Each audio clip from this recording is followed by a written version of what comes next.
Markets are starting to unwind today as they are hitting a little bit of a wall. So let's take a look at what's going on. This is Bitcoin on the hourly.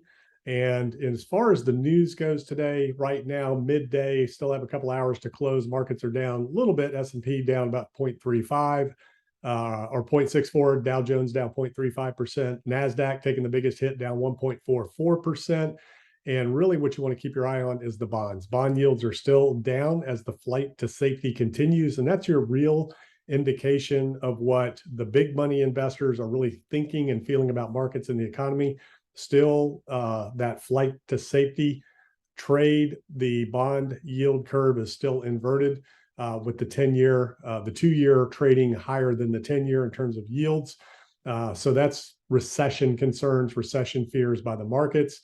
And so we'll just have to see what that CPI print looks like tomorrow in terms of recessionary fears, in terms of the Fed policy moving forward. And that's what markets are kind of unwinding a little bit. And of course, we have some, chip earnings. Some of the chip companies had really poor earnings and poor guidance, dragging the NASDAQ down a little bit. Some interesting things going on there. The meme stock trade still continues with Bed Bath & Beyond up a little bit. AMC up a little bit, but they're starting to unwind. But let's take a look at Bitcoin, because this is where some interesting price action is taking place. This is Bitcoin on the hourly. And what we've been watching is the trend in this range right here. Obviously, it's in an uptrend, and we're putting in higher highs and lower lows as we, or higher lows and higher highs. I'm sorry, in this range right now, the trend of uptrend, higher highs, higher lows in this hourly trend, not the range that we've been in since I guess November, when the market started to correct. But this hourly trend here, and then if you look at it on the 4-hour, same thing, higher highs, higher lows. And if you look at it on the daily, same thing, higher high, higher lows. The only problem is now this is a lower high and a higher low right now at this point, but a lower high. So what happened the last time we saw something like that?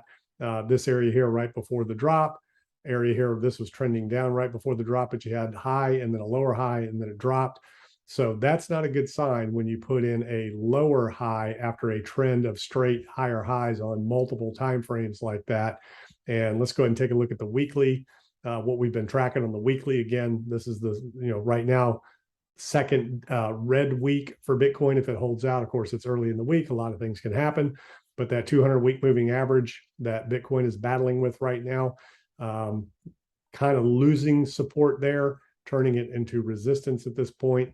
So that's kind of what we've been tracking. And well, one thing we haven't looked at in a while is the Gaussian channel, in terms of the amount of time that Bitcoin spends in the Gaussian channel when it drops below it. And this price action here looks a little bit like what happened back in this area, but a little bit different too. This dropped up, popped up, dropped back down. This was 2018 timeframe back here, 2017, 2018, whereas Bitcoin dropped, kind of working its way up. So definitely going to come back down, potentially retest this low and see if that's going to hold for more downside. But the thing you have to think about is, what are markets designed to do? Markets are designed to extract the most value possible out of the market. Markets aren't here to give up home runs, to make things easy. Markets are a business. It's a business cycle. It's ranges, trends within the ranges, macro, micro, different time frames. But at the end of the day, markets are designed to extract the most amount of value out of the most amount of people possible. So what right now would be the pain trade? Markets have been working their way up, getting everybody really bullish. A lot of people calling for new all-time highs, looking for, especially the Dow right here, to all of a sudden just kind of put in a, run up, put in a new all-time high, then potentially roll over, looking at this V bottom here, this V bottom here, and things like that. But the difference is this was a Fed pivot, full-on Fed pivot, not just the Fed saying, hey, we're not going to raise rates any higher. This was a full-on Fed pivot, dropped rates again, started QT again. This was a full-on Fed injection, not a pivot, but the Fed came in and put $2 trillion in the economy. So when you think about these things, what would the maximum pain trade be where you could inflict the most pain on the market? Is to get everybody really bullish, thinking that you got a V bottom coming in, just like when the Fed, pumped $2 trillion in the economy, when the Fed pivoted here, dropped interest rates. things like that. Even Jay Powell said in the press conference afterwards, when they raised rates the last time, a couple of weeks ago now, he said that the Fed had achieved neutral, meaning not restrictive nor accommodative policy. They've reached neutral. That was a gaffe. It was off script, and the Fed is nowhere near neutral given inflation, given what they're going to need to do. And the rest of the Fed members came out immediately and said, don't know what the market's heard, don't know what they were thinking, but we got a long way to go in the inflation fight. We're going to raise rates. And not only that, we see 75 basis points as likely. Of course, tomorrow, today's Tuesday, tomorrow's Wednesday, the inflation report comes out, CPI, and we will have a good indication based on that of what the Fed will potentially do. Markets seem to be preparing for an aggressive inflation print in the 9s again.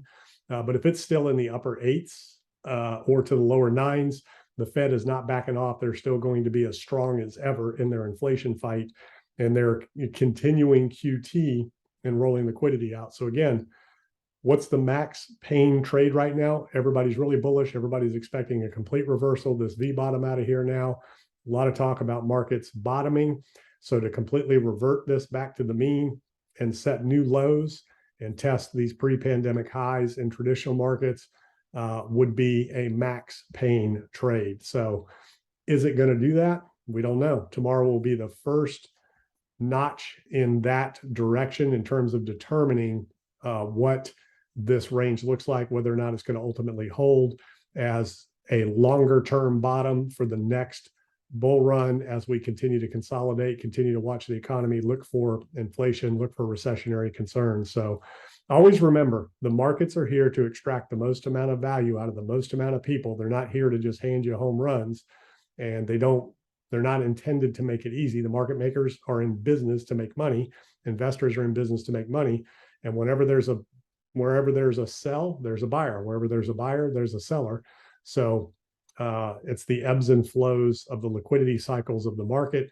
Right now, there's a lot of hedge funds that are way, way, way down, and they've got to make up a lot of money. How do they do that? Jack prices up, pull the rug out from under you, buy back lower, jack prices up, pull the rug out from under you. That's what we've been seeing here, and here. Get everybody bullish, pull the rug. Get everybody bullish, pull the rug. Get everybody bullish, pull the rug. So you can buy low, sell high. And this works across pretty much all assets. There are some caveats here and some outliers like Ethereum with the merge. This is the merge trade going on. Again, get everybody really bullish. Merge happens, bam, pull the rug out from under them. Avalanche, Solana, Matic, really nice gains to be made. Ape right here. With some of these trades, a lot of really nice gains and some nice moves being made here in some of these, 100%, 140%.